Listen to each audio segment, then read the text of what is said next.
The Minnesota Department of Education going after a chunk of money it lost in the Feeding Our Future fraud scheme. The state recently sued a suspected fraudster who was not criminally charged and won millions in civil court.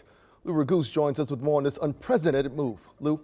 Kevin, for the first time, the state used Minnesota's False Claims Act to get a $2.5 million judgment against a man a civil jury ruled committed fraud. And the details to get to that point are outrageous.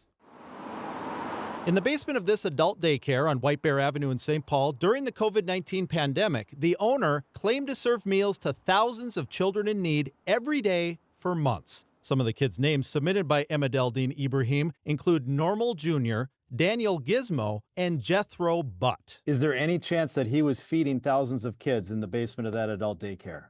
No. Attorney Nahid Abwel Hassan quickly got suspicious because Ibrahim signed up for the federal child nutrition program as a representative of the Sudanese Community Association, which did not authorize him to do so. I spent a lot of time trying to make sense of his claims. Ibrahim provided a few photos of groceries he claimed to give young Jethro Butt and the other supposed kids, but nothing to back up the 1,700 gallons of milk on this invoice or the 2,600 chicken legs and fixings he claimed to buy from his own clothing store, also sharing the same address as the adult daycare. I found out all the invoices were fake. When Ibrahim showed Abwel Hassan the basement, it was filled with junk. Partners in Nutrition, a meal site sponsor just like Feeding Our Future, wrote checks to the Sudanese Community Association for Ibrahim's claims, which they say he tried to funnel to himself. But when the Sudanese Association tried to stop the fraud and return the money to the state, Ibrahim sued them. Eventually, the Minnesota Department of Education filed a counterclaim, and the case went before a jury this spring. The jury's verdict: that Ibrahim submitted 90,636 fraudulent claims worth $188,000 of taxpayer money. And attorneys for the state deployed a tool they haven't used before in these fraud cases. The Minnesota False Claims Act. Attorney David Anderson is an expert in Minnesota's False Claims Act, which the Attorney General's office used to get the judge to enter a money judgment as punishment. Pretty whopping, almost $2.5 million.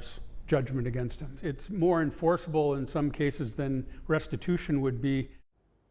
So Ibrahim has not been criminally charged in this fraud case. He didn't return my calls and wasn't at Mercy Adult Daycare when I was there today.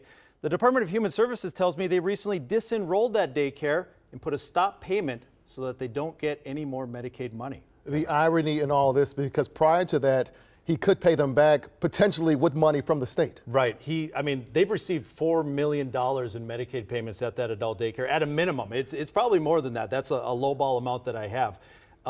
And so to pay back the judgment, his main income comes through taxpayer money. Well, it's been stopped now, DHS tells me. Now, Lou, Ibrahim has not been criminally charged. Is there a chance that could come? Yeah, it certainly could. $188,000 of theft is small potatoes compared to a lot of the Feeding Our Future cases that we've covered. But at any point, the FBI could still come in and investigate this. And you've reached out to him, we haven't heard back, but has he said anything publicly before, do you know? No, except for on social media, the Sudanese Association told me that he was painting them as the bad guys. So they're really struggling to get their reputation back. All right.